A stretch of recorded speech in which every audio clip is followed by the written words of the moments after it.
এটা হচ্ছে বাংলা ২য় পত্র বই অ্যান্ড এটা বাংলা ২য় পত্র না, এটা হচ্ছে বাংলা 2 অ্যান্ড প্রতিটা পলিটেকনিকের ২য় সেমেস্টারের সবাইকেই এই বইটা পড়তে হয়। তো আজকে আমরা এই বইটাকে দেখবো। আর আমি আপনাদেরকে পিডিএফ দিতেছি, পিডিএফটা কালেক্ট করে নিবেন। তো চলেন এই বইটা সম্পর্কে একটু দেখাশোনা করি অ্যান্ড হচ্ছে সূচিপত্রগুলোকে সবার ১ম এ একটু দেখি। আচ্ছা, ১ম অধ্যায়ের নামটাকে একটু দেখি। ১ম অধ্যায়ের নামে বলা হয়েছে বাংলা ব্যাকরণ ও ব্যাকরণ পাঠের গুরুত্ব। ঠিক আছে? তো এইটাকে দেখবেন। হ্যাঁ? এই যে আচ্ছা, এরপরে আমরা ২য় অধ্যায় আচ্ছা এইগুলো হচ্ছে পাঠ। ঠিক আছে? এগুলো হচ্ছে পাঠ। তো পাঠগুলাকেও দেখবেন যেহেতু ১ম অধ্যায়টাকে দেখবেন। দেখেন ভাই ১ম অধ্যায়ে একদমই বেশি সময় নিবেন না। সর্বোচ্চ গেলে ০.৫ ঘন্টা। এর বেশি একদমই সময় নিবেন না। এত পৃষ্ঠা যেগুলো আছে আমি পরবর্তীতে দেখাবো। এত পড়াশোনার দরকার নাই। ২য় আমাদের ২য় অধ্যায় আছে হচ্ছে বাংলা ভাষা। এটাকে একটু দেখতে হবে। আপনি একটু গুরুত্বপূর্ণের সাথে। কারণ এইখানে বাংলা ভাষা আছে ঠিক আছে কিন্তু এত দেখেন টপিক গুলাকে দেখেন। এখানে গ ভাষা, ক ভাষা, খ ভাষা, ঘ ভাষা, হাবিজাবি কতগুলা দিয়ে রাখছে। এতগুলা কিন্তু আমাদের পড়াশোনার দরকার নেই। আমরা বেসিক এবং অ্যাডভান্স ভাবে পড়াশোনা করে অল্প পড়াশোনা করে কিভাবে মানে ভালো রেজাল্ট করা যায় ওইটা দেখবো। ঠিক আছে? আমরা টেকনিক ব্যবহার করব। এবং ৩য় অধ্যায়ে বলা হয়েছে বাংলা ধ্বনি তত্ত্ব। ঠিক আছে? ধ্বনি তত্ত্ব, ধ্বনি কিভাবে উচ্চারণ হয়, ধ্বনি, স্বরধ্বনি, ব্যঞ্জনধ্বনি, বর্ণমালা এগুলো নিয়ে সম্পূর্ণ এই অধ্যায়টা। ঠিক আছে? অনেক বড় অধ্যায়। সংক্ষিপ্তভাবে শেষ করবেন। কারণ আমাদের টেকনিক ব্যবহার না করলে আমরা পরীক্ষার আগের রাতে বা একদম অল্প সময়ে ভালো রেজাল্ট করতে পারব না। এবার আমরা একটু ৪র্থ অধ্যায় দেখি। ৪র্থ অধ্যায়ের নাম হচ্ছে রূপতত্ত্ব। তো রূপতত্ত্ব মানে কি? একটা রূপ মানে হচ্ছে যে মানে একটা শব্দের একটা অর্থ থাকে না? ওইটাই। আচ্ছা, তো আমরা ভাই অল্প সময়ের ভিতরে পড়াশোনা করব। আমরা জাস্ট দেখে চলে যাব। আমাদের এত পড়াশোনা করার মানে এত ইনভেস্ট টাইম নাই। ঠিক আছে? এরপরে হচ্ছে বাক্যতত্ত্ব।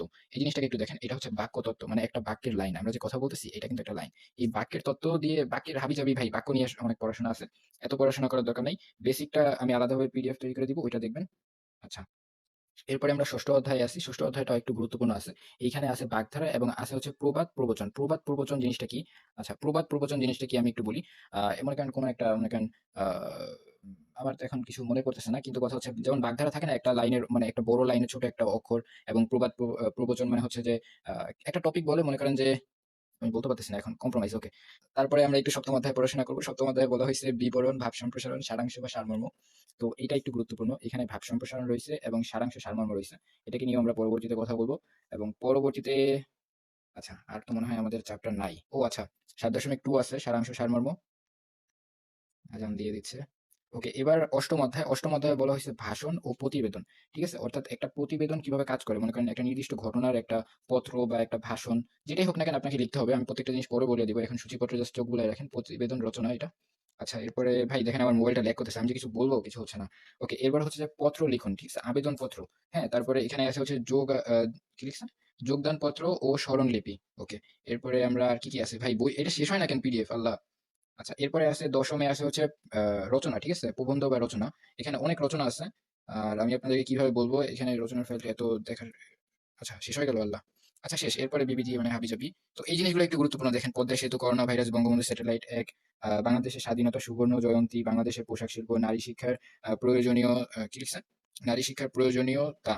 তারপরে নৈতিকতা ও মূল্যবোধ, বিশ্বায়ন ও মানবাধিকার, সুশাসন ও উন্নয়ন। ওকে। তো আমরা জাস্ট বইটাকে বেসিক ভাবে দেখা শেষ। বলতে গেলে আমিও ১ম বারই দেখলাম। ঠিক আছে? আমিও যদিও এই বই পড়ছি কিন্তু আমি এর আগে কোনদিন বই খুইলা দেখি নাই। আজকেই ফার্স্ট বই খুলে একটু দেখলাম।